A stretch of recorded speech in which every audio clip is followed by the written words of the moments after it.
Hello and welcome once again to The Blueprints. This is Canada's Conservative Podcast. I'm your host, Jamie Schmale, Member of Parliament for Haliburton, Kawartha Lakes, Brock. Thanking you for joining us once again with new content every single Tuesday, 1:30 p.m. Eastern Time. With that content, we ask that you like, subscribe, comment, share this program. Help us push back against the ever-moving Liberal agenda. And of course, if you can't listen or watch the whole program right this second, you can download it, listen to it later on platforms like CastBox, iTunes, Google Play, Spotify, you name it. It is out there. Another great show lined up for you today.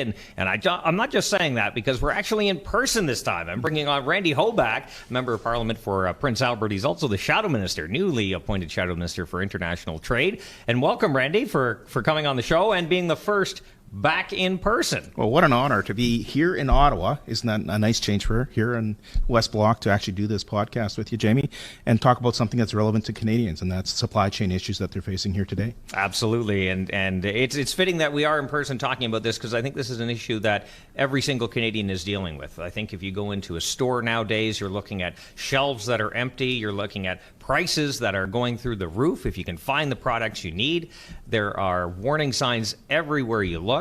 And maybe you can just take us to what is going on. Why are we seeing these empty shelves? Something we saw kind of during the pandemic, but it's really coming back with a vengeance. You know, every sector is a little different. The reason isn't just a generic reason right across the board. You can't just blame shipping. You can't just blame COVID. You can't blame one issue. Every sector has a unique thing that has happened over the last year and a half that's creating a problem in their sector. I'll use the example of ABS pipe. You know, if you want 4-inch ABS pipe to build a house, good luck finding it. And if you want to talk about inflation, well, you can find little chunks of ABS pipe that's the same price as a 20-foot or 12-foot chunk of ABS pipe. So instead of being, $12, it's $40 now because you just can't get it. Well, the reason you can't get it is they had issues with getting the resin out of China that actually makes the ABS pipe. So it kind of dominoes back into that sector. And then when you look at the domino and follow it through and how it impacts every Canadian, well, if you're in the construction industry, if you're building houses, all of a sudden you're at a point where, okay, I can't do any more to this house because I don't have ABS pipe. The drywallers can't put the drywall in because the piping's not in, the electricians, everything gets backlogged. And we're seeing that in every sector, something along that lines that's creating a problem. Auto sector, it's microchips. You can look at the forestry sector this spring. We've seen huge prices jump in price of wood. It's leveled off here now this fall, but there's examples this last year that showed basically a shock in the system because of lack of supply, because of shortages. Yeah, I think, I drive around in my community and I look at car lots. They barely have anything on their lot. Like you said, if you're looking to build a house, it has repercussions along the way, especially when we're talking about housing. We want to get that supply online. But if we're having significant delays, it's going to it's going to really hurt those that are trying to get into the housing market. So, and that's a good example, Jamie. When you look at the car industry, microchip has been blamed for this problem. We're down 1 million cars here in Canada in production. So if you think about 1 million less cars being built in Canada, and that's forecasted again for next year. Now that's due to supply shortages for microchips and other componentry, but it dominoes through the whole sector. So if you think about it, the manufacturing side here in Ontario, you've got less people working because you're building 1 million less cars. You've got the suppliers going to that sector who are not hiring as many people because they're not being called on to supply as much componentry for that car. And then you take it into the retail sector. Okay, I've just built a new car dealership in Shelburne, Saskatchewan. It's a nice new building. Well, all of a sudden, I have no cars to sell. So how do I maintain that building? How do I keep my staff hired? Do I lay off my sales staff? Do I go and buy used cars? These people are being faced with lots of decisions on how to run their business. So it is an effect. And then, of course, if you blow the engine in your car, guess what? It's full retail plus. So, it's definitely having an impact on Canadians, and it's going to show up in your wallet here fairly quickly. So we talked about the last couple of weeks on this show about the skyrocketing price of energy. Mm-hmm. We're reading in newspapers and seeing it on media about warning after warning of potential shortages and price increases. Now, we were talking off air before we started the show. You had filled up your tank of propane and noticed a pretty real shock. Yeah, so you go, about last time I'd fill up my tank, it'd be about 32 cents a liter. It was 75 cents a liter. Just filled it up here 2 weeks ago. Whoa. And then you start looking at the shortages in the price of gas. The impact is starting to show up in people's wallets. But that is what Trudeau wants. When you look at his carbon tax and his proposal, He's adding a tax to gas to raise the price of gas, which means if you're in a lower income, you're going to pay more to go to work. You're going to pay more to go out and buy things. And if you live in rural Canada, guess what? It's just now costs you a lot more to go buy basic needs like groceries. And that's something that could have been offset if it would have been properly planned. But again, this government doesn't react unless it's a crisis, and we haven't seen any reaction in regards to this issue, and it's just getting worse and worse. So let's talk about agriculture, because you did mention rural Canada. Farmers are dealing with a real issue in terms of fertilizer issues and potential price increases there as well. Yeah, I was just talking to a friend of mine just outside of Saskatoon coming in here yesterday. He was told basically, we've got the fertilizer now, you pay for it now at today's price, which is extremely high, or risk not even getting it. Now, we haven't added in the new policies where they want to see fertilizer reduction, which is going to reduce yields. We haven't added in the fact that we haven't had a great crop in Western Canada. We've got probably one of the worst crops we've had in probably the last 20 years because of drought. All those things are going to show up in the grocery stores, and it's just a matter of time. And, so the poor farmer, he's sitting there. He didn't really get that great of a crop last year, but he's got a reasonably good price right now. He's getting good price for his grain.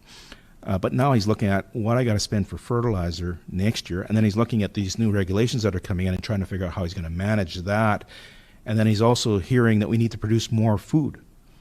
We got to grow more food. Well, you can't do one without the other. You got to put the nutrients to the crop to grow the crop, or you don't.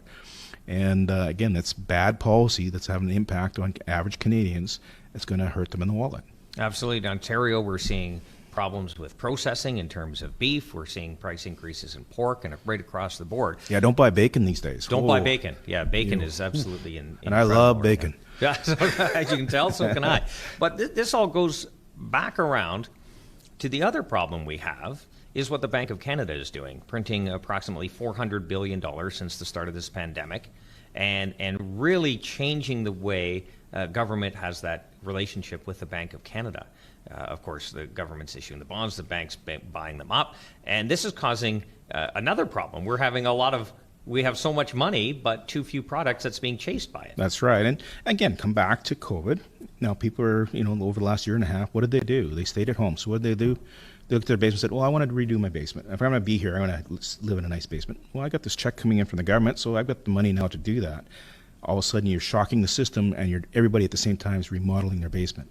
So all of a sudden you have a shortage of lumber, price of lumber goes up, there's your inflationary. You got a scenario in other sectors that follow that same path. If you look at snowmobiles, I have a good friend in Prince Albert, ran out of snowmobiles this time of year last year because people were saying, hey, I can't travel to Mexico, I can't do other things that I normally do at the wintertime, so I went and bought a snowmobile.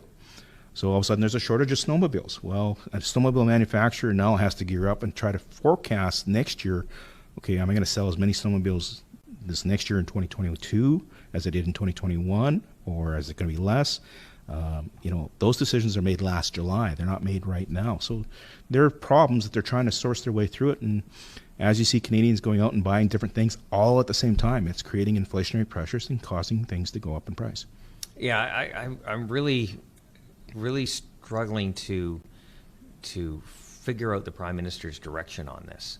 As we talked about on this show before, a small chunk, if you will, just over $100 billion was the kind of the COVID relief, the wage subsidy and all of the CERB and stuff like that. But there's all this other stuff that's being couched in the language of COVID that has absolutely nothing to do with COVID, including, I believe it was a $100 million slush fund that the government can give away at their discretion. Yeah. I roll my eyes because when I looked at some of the people that were taking advantage of the programs, they definitely didn't need the program. But they said, why not? It's there. I'm going to take advantage of it and utilize it. Did they really need to? No. But there is a due date coming to those folks. There's a day when they're going to have to pay it back, whether it's in taxes or a direct payment back to the coffers of the Canadian government. That is a day coming forward. It comes back to not having a sound policy in place to deal with COVID and understand what sectors really relied on the COVID relief and what sectors didn't. I'll use the example of the restaurant sector or the travel sector. They needed help, no question about it. They were hit hard and really, really felt the pain and probably still need help moving forward. But there's other sectors, if you sold cross-country skis or snowmobiles or things like that, You didn't need any COVID help because you're run off your feet just trying to keep things on the shelves and taking care of all the customers' needs and wants. So, if they would have had a little better of a filter or a better screening process in how they administered the funds, they could have saved a lot of problems. So we also have seen these images off the shore of California, Long Beach in particular, of these cargo ships just out at sea, drifting, waiting to be unloaded. And we're having not that exact problem, but in British Columbia, and we all have thoughts and prayers going out to our neighbors and friends dealing with the flooding and severe conditions out there. There are different issues at our border in terms of our ports trying to get material and goods in. Yeah, it's interesting. I talked to the Port Authority across Canada, and if you talk to them, they said Vancouver's a problem, and that was before the flooding. There's problems with border services out there, basically not having the room or the capacity to store a container before they actually inspect it. So in that scenario, you've got customers waiting for their containers, knowing that it's sitting there either on a ship or in port, but because it hasn't cleared customs, it can't move. And because customs is delayed and behind so bad, things are being held up. Well, that ship, that container, is now charging that demurrage or that cost onto that consumer, onto that retailer that's waiting for those products. Just because Border Services doesn't have their act together to get stuff through efficiently and effectively. And that goes back to lack of planning at the port and lack of funding to put the proper equipment and machinery in place to move things efficiently. That should have been done, even back into the, Harper's days. There was talk about we need to spend more money at the Vancouver port. Well, there's another example about that. And as we talk about new types of ships and new types of products being shipped, we have to get our ports up to speed in regards to that. So if we're looking at hydrogen-powered vehicles and ships and things like that, well, we can't even load those because we couldn't even fuel them. So there's things like that definitely need to be addressed on the transportation side, logistics side. But, you throw the flood in there, that's a problem. You see NNCP run through that lower mainland. We reached out to them, and the poor souls, they're so busy right now trying to figure out what's up and what's down. I get it, but that's definitely going to be a problem because that's a major port. And then you mentioned Long Beach. Well, 2 weeks ago when we were talking to people down in Long Beach, there's some crazy things that were going on in Long Beach. We just looked at it. The problem they were facing there was they had all these empty containers, and they had no place to put them. So they had none of the carriers that they use for containers available because they're full of empty containers. And then you had a bylaw in Long Beach basically saying that, you can't stack a container more than too high because we don't like the looks of it. Well, sorry, there's 60 ships sitting out in port. There's car machinery and manufacturers waiting for consumer goods to finish off a product. And you're worried about whether the containers are stacked 2 high or 4 high or 8 high or 10 high. I'm sorry, there needs to be some sort of waiver. So I'm hoping Biden stepped in here 2 weeks ago. Hopefully that solved that little bit of an issue and they can start to break that logjam. Get the empty containers put to the side, get the ones that are on the ship unloaded, and then reload those ships back with those empty containers and get them out of Canada or out of North America so we can get our supply chains working again. It still goes to the point that I think we've over-regulated ourselves to death, and we're seeing it, as you mentioned, at Long Beach. But we here in Canada have regulated our ports to death. We're shutting down our oil and gas industry. We're putting mining on its knees. Softwood lumber the lumber industry is hurting, and it was before COVID. But it's all because of horrible government policy that is starting this, and we're actually in the middle of it, that we're actually seeing it firsthand, the results of those bad decisions. We have Line 5, still a problem. Yep. Well, you look at Line 5, and I was on the special committee last year, and we looked at that. I don't think Canadians understand their fate is held by a U.S. court. So whether you get propane for heating your furnace this winter is held up by a U.S. court or a U.S. decision, not a Canadian decision.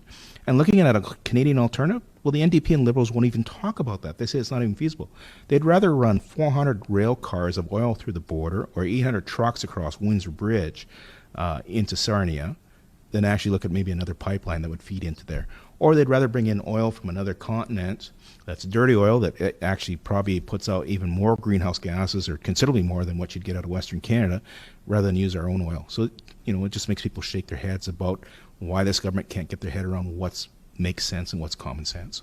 So I know you're new to the role. What will you be pushing the government to do to help fix this problem or ensure that there are presents under the tree for some Canadians, or the paper to wrap it in? Yeah, in this role, there's the trade agreements. So we're looking at we hear the Asian deals sitting around the corner, negotiations around the corner. So we're looking forward to seeing what that mandate is for the minister on that one. When it comes to supply chains, it works not just with myself. It also have to work with Melissa Lampman, who's the transportation critic, and John Barlow, who's the ag critic, and probably other people in manufacturing, because each sector is impacted. But right now, what I need to see happen, or want to see happen, is efficiencies brought in right away so that we can actually get this stuff, break the bottleneck, get the stuff flowing as quickly as possible, get the gifts here for kids for Christmas, because let's face it, the last 2 Christmases haven't been that great. This is the first Christmas where Canadians can actually get together with their families and actually have a normal Christmas, it looks like. So let's make sure they have the gifts to give to the kids at Christmas. So let's break these log jams. And then let's look at it in a more macro sense and say, what do we need to do to become an efficient handler of goods going into the future? So what do our ports need to become efficient? And what are we going to be handling for different types of ships? They may not be diesel powered. Like I said, they may be hydrogen powered. There may be other fuels that they're using in the future. We've got to be able to handle those big ships and those types of products. So, there's a combination review that will go into transportation, and review will go into ag, getting ag products shipped out. And again, the oil and gas sector, they're shipping more and more oil by rail, and that impacts ag goods. It impacts manufacturing goods that are, basically you've got one rail car. Do you put oil in it, or do you use a different type of rail car and put Christmas gifts in it? At the end of the line, everything we've talked about today compounds the problem why things are getting so expensive. The delays, the regulations, the rules, the problems, the fees, this is all compounding. On top of that, you have $400 billion printed out of thin air, causing a whole storm all at once to happen. We're out of time, but from the Member of Parliament from Prince Albert, where we have, in your area of Saskatchewan, 3 prime ministers. Yeah. Well, I always give the guests the last word. It's all yours. Well, Jamie, first of all, it's great to be back in Ottawa. It's great to be talking about these issues and actually looking at the minister face-to-face and holding them account in question period. I'm really looking forward to seeing that next week. But, it's also nice to see the committees will be up and running here shortly. It bugs me that we couldn't have been here a month ago. And we could have been. There's no reason that the government could have called back the government a month earlier, and we could have been dealing with these issues and highlighting some of the problems so the government and the bureaucracy can maybe address them and deal with them. Right now, we've got Trudeau over in the U.S. talking to Biden. Hopefully, he's talking about softwood lumber. Hopefully, he's talking about border issues. Hopefully, he's talking about these types of issues at our ports. There's lots of things that are happening here in the supply chains that Canada and the U.S. need to work hand in hand in. And I'm not even sure if it's on the agenda. And that's rather disappointing, because these are important to Canadians and important to people right across North America, and he needs to be aggressively pursuing the results that we need to have success for Canadians. He doesn't need another photo shoot. He just had one 2 weeks ago. He did. Well, we were told during the election campaign that just had to happen, $610 million for relatively the same result, that it was the most important election in a generation. But yet here we are almost 2 months since Election Day, and the House of Commons is yet to sit. Yeah, so it's important for him if he thinks he can get a majority, but it's not necessarily the importance of Canadians that's front and center in his priorities. Absolutely. Randy Hoback, Member of Parliament for Prince Albert, Saskatchewan. We appreciate his time. We appreciate your time as well, with new content every single Tuesday, 1:30 p.m. Eastern Time.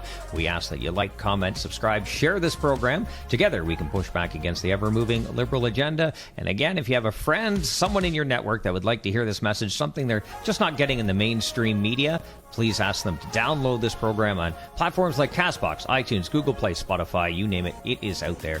And as always, remember, low taxes, less government, more freedom. That's the blueprint. Hear, hear.